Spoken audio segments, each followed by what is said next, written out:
Geographically speaking, China might not seem very close to the Arctic, and indeed it isn't. The northernmost town in China, Mohe, is around 900 miles from the Arctic Circle. Just to put it in perspective, that's roughly the same distance as going from the bustling streets of New York City to the sunny Orlando in Florida. Yet, despite this distance, China's presence in the Arctic is visible on many fronts.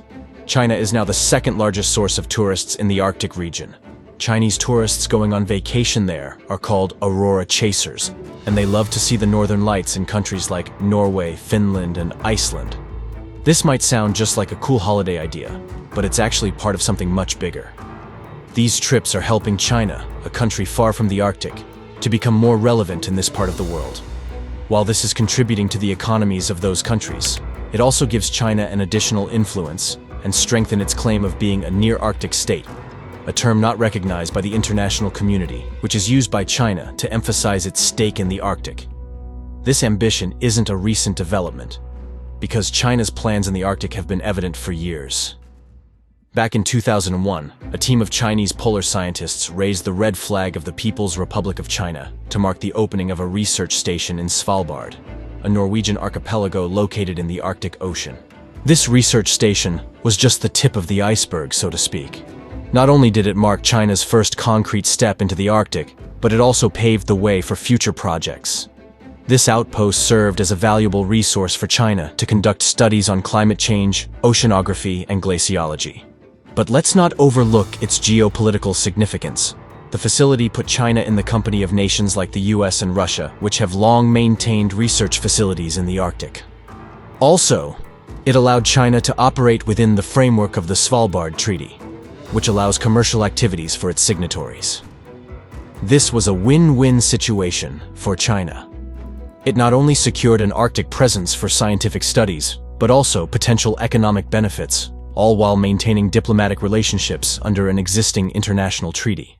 Fast forward a few years, and China's Arctic aspirations are hard to ignore. Admiral Yin Zhuo, a prominent figure in China's navy, boldly claims the North Pole as a shared treasure for all humanity, emphasizing that China's role in the Arctic is significant because it is home to a fifth of the world's population. Adding to this narrative, geophysicist Hao Xiaoguang created a unique vertical map, placing China at the heart of a world and highlighting the interconnectedness of China with the world's oceans and the Arctic. This perspective is a clear departure from conventional views, because China's geographical visions challenge the Arctic surrounding nations' authority. So, what is China's true agenda in the Arctic? In January 2018, a significant development emerged from Beijing: China's Arctic Policy White Paper. This document was the first of its kind because it sheds light on China's intentions concerning the Arctic and their long-term strategic and economic aspirations.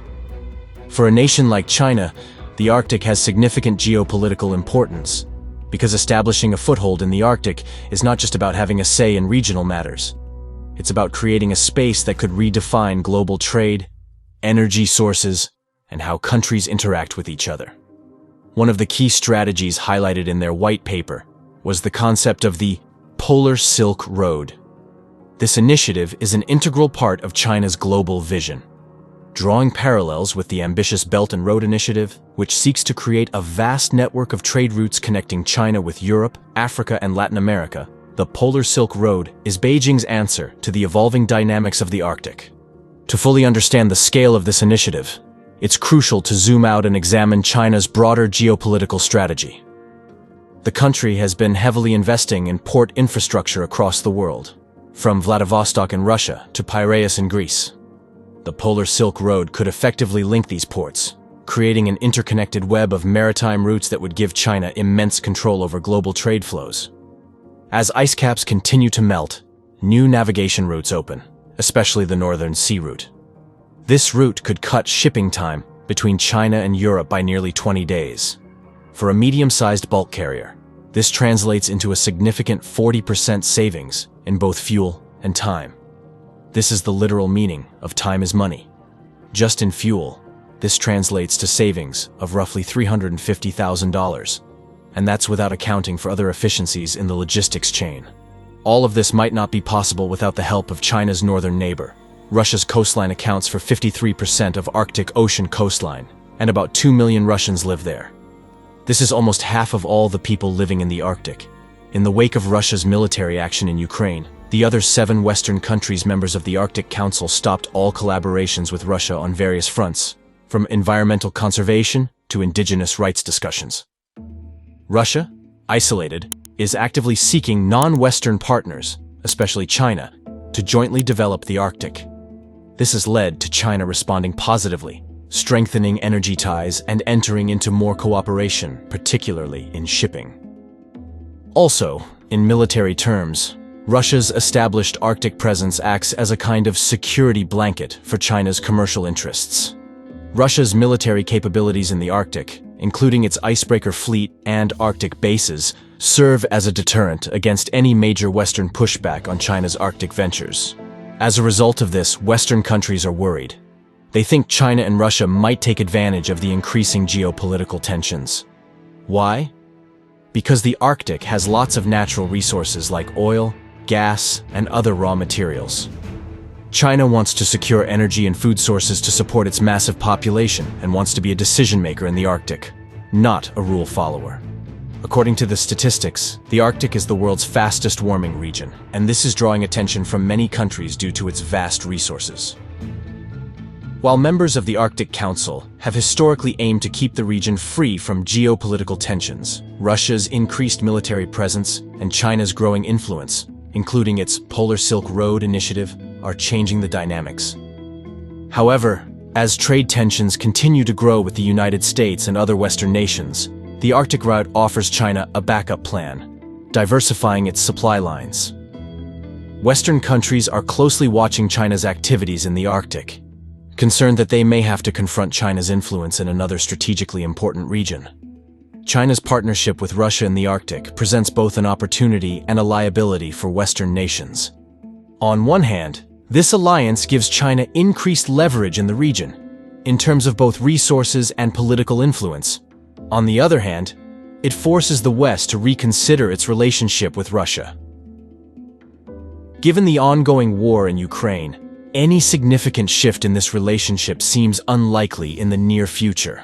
However, if Western nations aim to counter China's expanding influence in the Arctic, re-engaging with Russia may become a necessary, although uncomfortable, strategic move.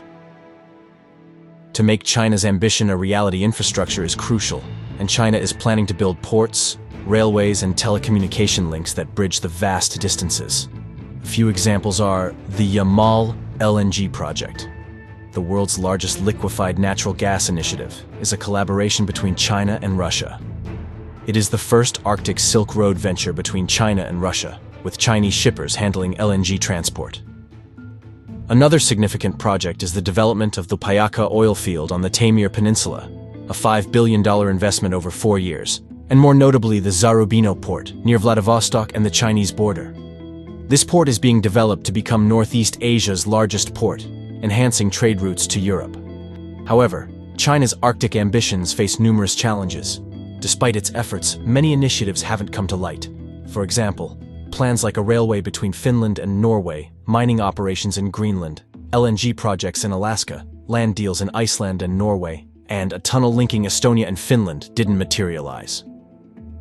In 2019, U.S. intervention stopped China's bid to build 2 airports in Greenland due to the geographic importance of the country for the U.S. military. And more recently, Chinese involvement in Siberia's Arctic LNG-2 project has been affected due to concerns about EU sanctions. Despite these setbacks, China remains committed to its Arctic interests, viewing the region as a new strategic frontier. The challenges faced highlight China's dependence on Arctic governments and organizations to realize its goals in the region.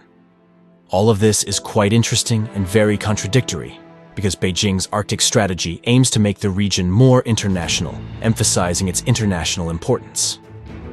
But this approach is completely different from its stance on the South China Sea, where China resists global intervention. If you enjoyed this video, give us a thumbs up for more content like this.